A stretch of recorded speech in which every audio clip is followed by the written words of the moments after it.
Hi guys, this is a short PowerPoint video about what we've read so far in The Call of the Wild by Jack London. I hope you guys are enjoying the book as much as I do. I think it's a really well written and very interesting book. I know the language is a little odd being so old. It was written over 100 years ago, but I obviously love the content and the themes, and it's our opportunity to travel north, learn about dogs, and from a dog's perspective, which I think is pretty awesome.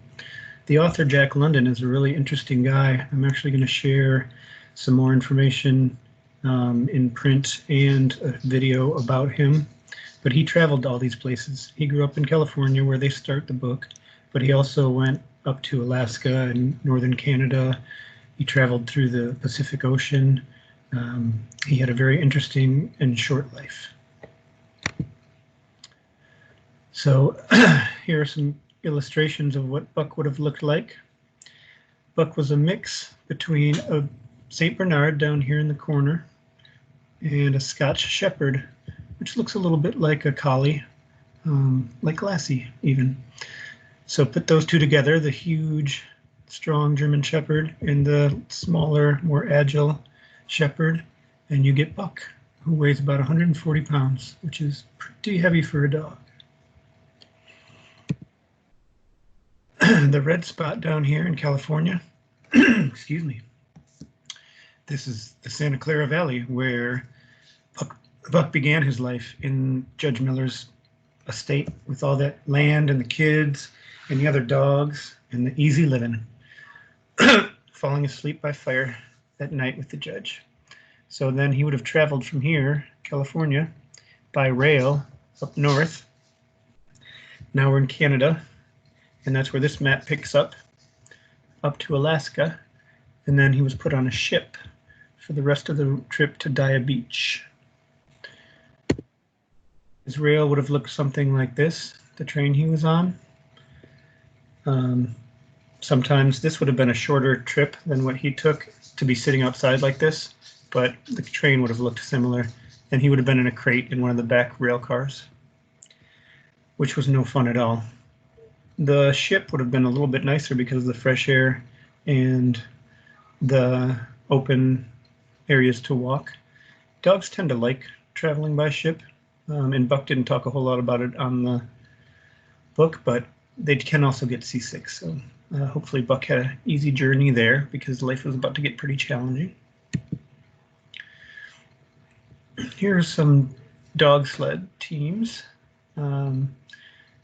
This down here on the right would have been more like the ones I got to see up in Alaska, which is the next slide.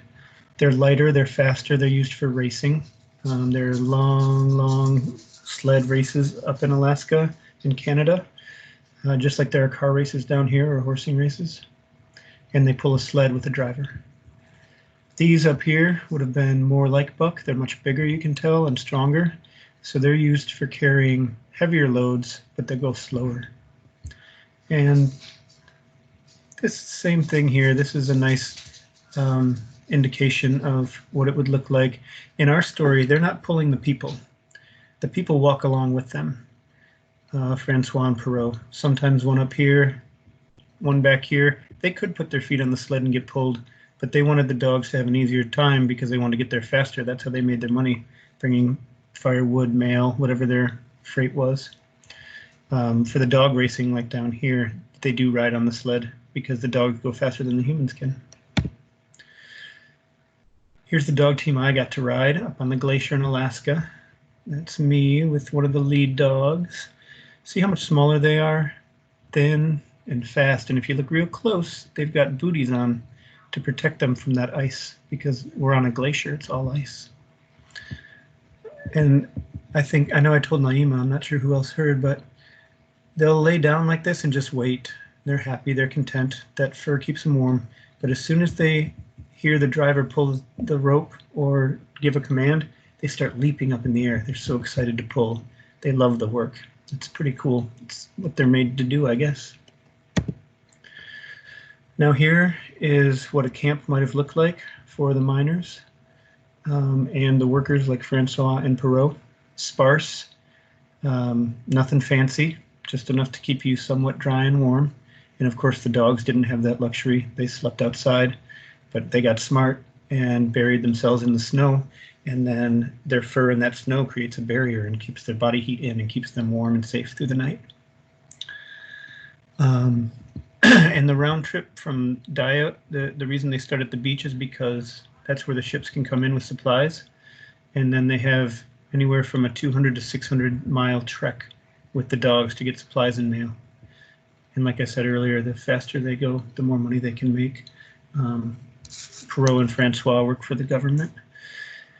And their treatment of the dogs is a little bit better than the man in the red sweater, but we'll learn more about that as we go. I hope that was helpful. I hope you're enjoying the book. I know I am, and I enjoy reading with those of you who join me for Optional Read Alouds.